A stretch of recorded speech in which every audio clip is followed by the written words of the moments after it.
No importa lo que te detenga, despierta tus sentidos con la fuerza del tigre y el poder de hierbas aromáticas legendarias. Tiger Balm actúa rápido para calmar, revitalizar y restaurar. Siéntete mejor y vuelve a disfrutar la vida con Tiger Balm.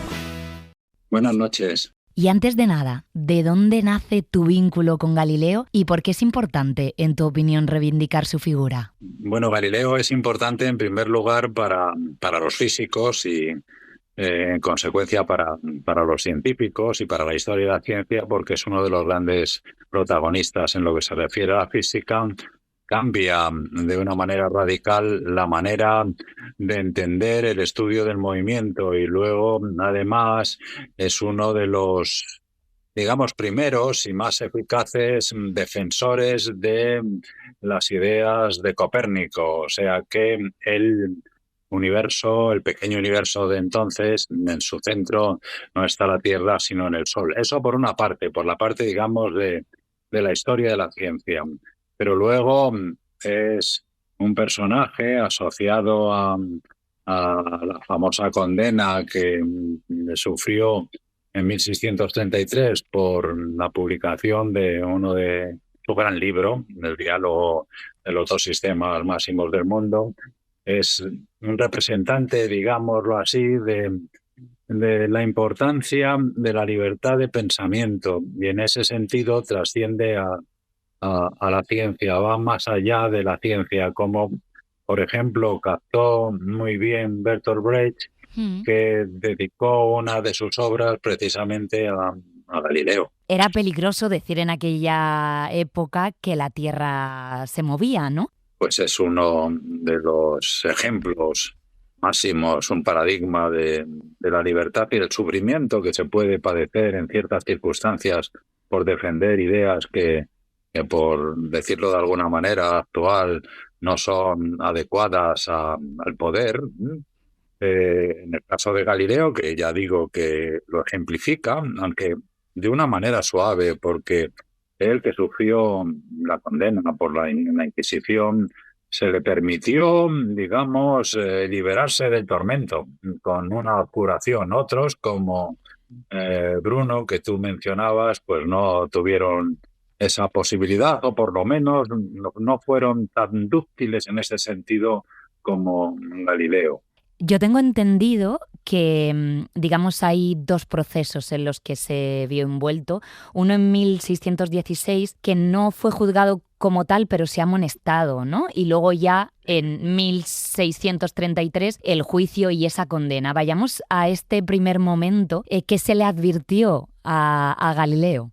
Sí, efectivamente, 1616, pero para entender esto Sí. hay que tener en cuenta lo que hizo al observar los cielos con el telescopio, porque lo que vio, por ejemplo, que en torno a Júpiter había 4 lunas, 4 satélites, que dedujo que se movían, orbitaban en torno a Júpiter, con lo cual pues no contradecía la idea de que todo cuerpo celeste orbita en torno a la Tierra. Luego lo dirigió a la Luna también, según la astronomía, cosmología aristotélico-ptolemaica. La Luna era un cuerpo perfecto porque solo existía corrupción y cambio en la Tierra, en la esfera interior en la Tierra. A partir de ahí, pues las superficies eran pulidas, perfectas, no había nada, y lo que observa Galileo, y utilizando sus conocimientos de pintura, porque en realidad es algo que hay que deducir del movimiento de las sombras que detectó en la Luna, que en la Luna existían también valles, montañas, etcétera, etcétera, con lo cual era otro ataque. Y con estos y otras observaciones, lo que hace Galileo es publicar un pequeño libro, 50 y pocas páginas, Sidereus Nuncius, el mensajero sideral, en 1610. Es un libro claramente en el que defiende el sistema copernicano. Y esto es el punto que nos lleva a lo que tú dices, porque claro, pues eso llevó a problemas con la Iglesia. Y le hicieron esta primera advertencia, sí. Sí, ese es. eh, hubo una denuncia, ya una primera denuncia en el mismo 1610, porque al fin y al cabo, pues en la Biblia, por ejemplo, hay pasajes como sol decente sobre un Gabaón y tú, luna, sobre el valle de Yalón, y eso, si le decían que se detuviera es porque estaba en movimiento, y lo que dice la cosmología copernicana es que el Sol está en reposo, ¿no? Entonces hay que tener en cuenta también el periodo de que estamos hablando. En 1517, Lutero clava sus famosas 95 tesis. En 1545 se convoca el Concilio de Trento para rebatir estas ideas, el protestantismo que están haciendo. Y Galileo pues iba en contra de la Biblia, y eso hace que en 1616 se le conmine a la congregación del Índice, emite un decreto en el que se reforma, en el que se critica todo esto y se le ordena que no vuelva a enseñar en modo alguno la astronomía y cosmología copernicana. Y Galileo pues se porta bien durante un tiempo. Sí, porque luego publica El Diálogo en 1632, que yo tengo entendido que él tenía los permisos de la censura, pero luego se le juzgó en 1633. ¿Qué pasó? Sí, el problema fue que estando vigente ese, esa decisión de prohibirle y él haberlo aceptado en febrero de 1600, en febrero, no, en agosto de 1623 es elegido papa bajo el nombre de Urbano VIII, el cardenal Barberini, que se había manifestado siempre en favor de las ideas de Galileo. Era amigo de él. Ujú. Pero bueno, pues pronto se le critican a Galileo por su defensa. Esto nos dice que el poder pues influye en las decisiones de aquellos que lo detentan. Hmm. Eh, Galileo, efectivamente, como tú dices, animado por esta situación, escribe su gran obra. Es una obra que además pertenece, en mi opinión, por derecho propio, no solo a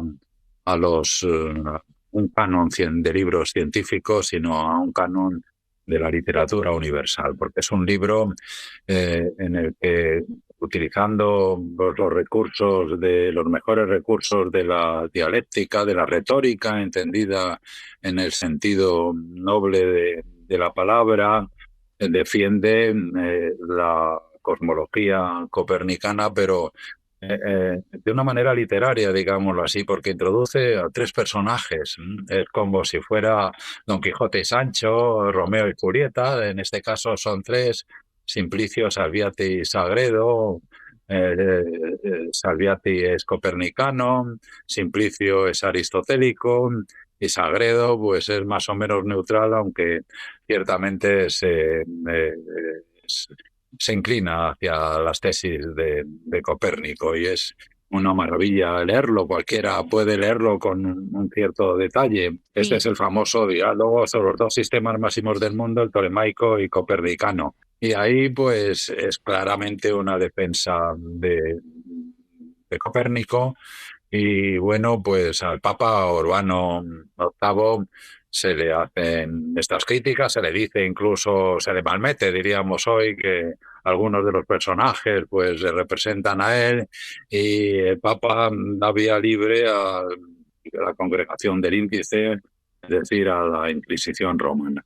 Ordena a Galileo que vaya a Roma, y Galileo comete el error de ir a Roma, Sí. porque si se hubiera quedado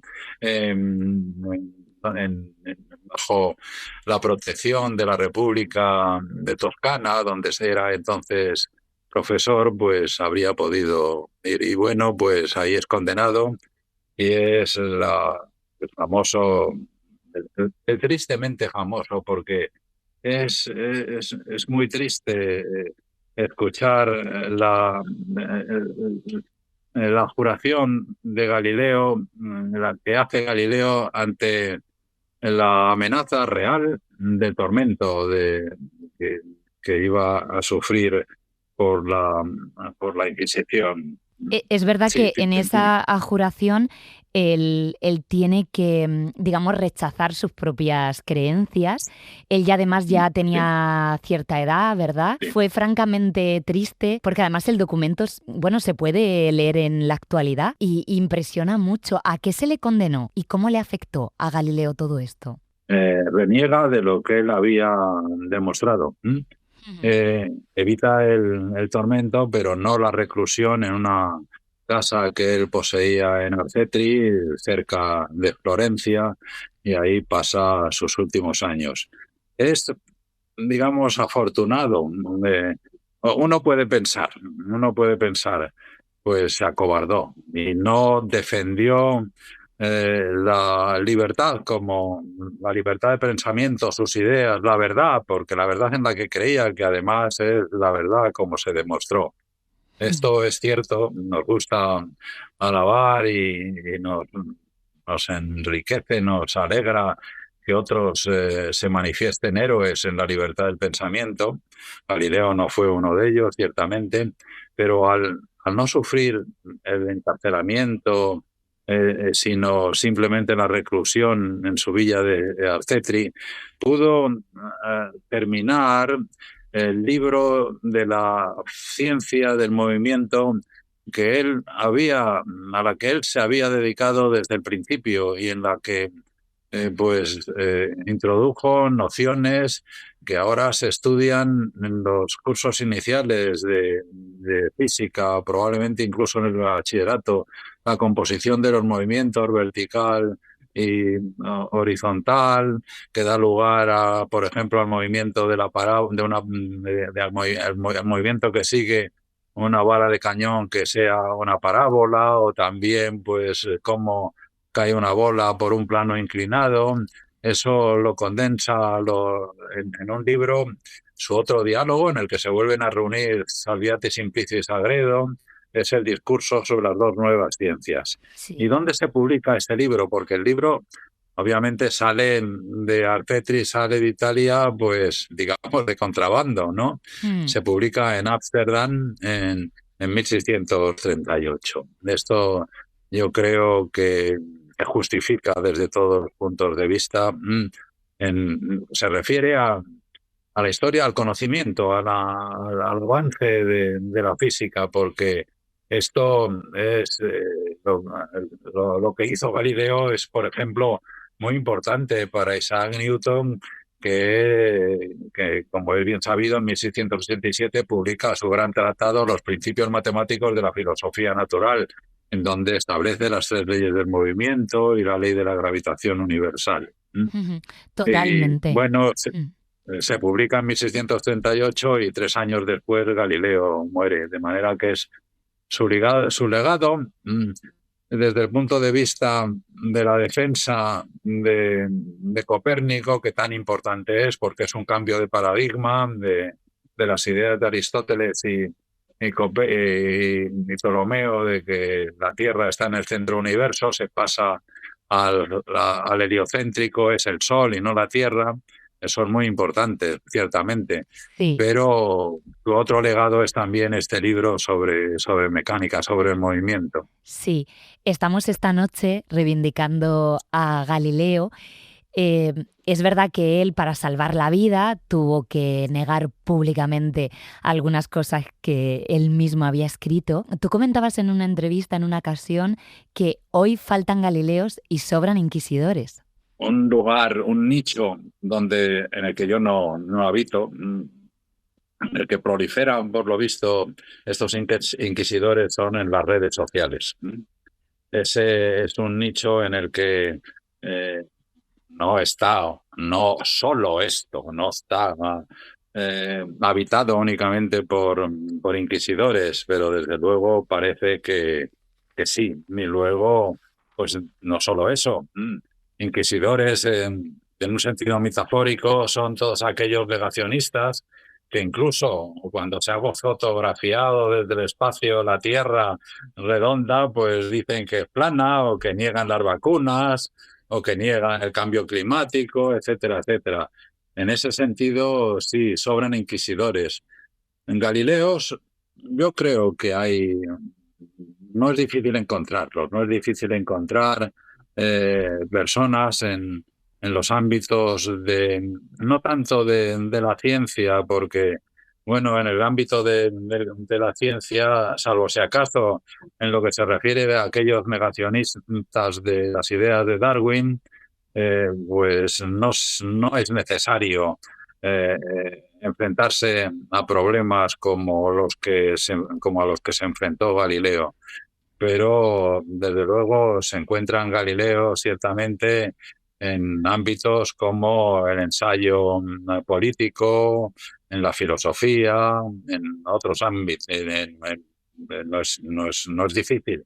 Lo que ocurre es que en el más poderoso dominio, que es el de los poderosos en los gobiernos, en algunos gobiernos, o algunos megabillonarios, pues se pueden equiparar ciertamente a esos inquisidores, en dos sentidos. Unos porque niegan, por ejemplo, estoy refiriéndome claramente al presidente de Estados Unidos, niegan cosas tan demostradas como el cambio climático, la eficacia de las vacunas, u otros, y en esos megabillonarios como el tan famoso Elon Musk, quieren imponer una agenda política, tecnológica y científica que desde luego no ha pasado por ese filtro que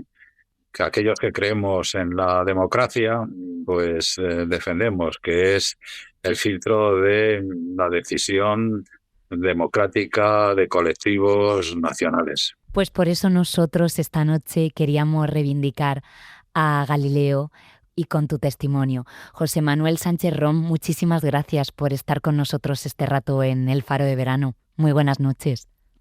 Buenas noches. No importa lo que te detenga, despierta tus sentidos con la fuerza del tigre y el poder de hierbas aromáticas legendarias. Tiger Balm actúa rápido para calmar, revitalizar y restaurar. Siéntete mejor y vuelve a disfrutar la vida con Tiger Balm.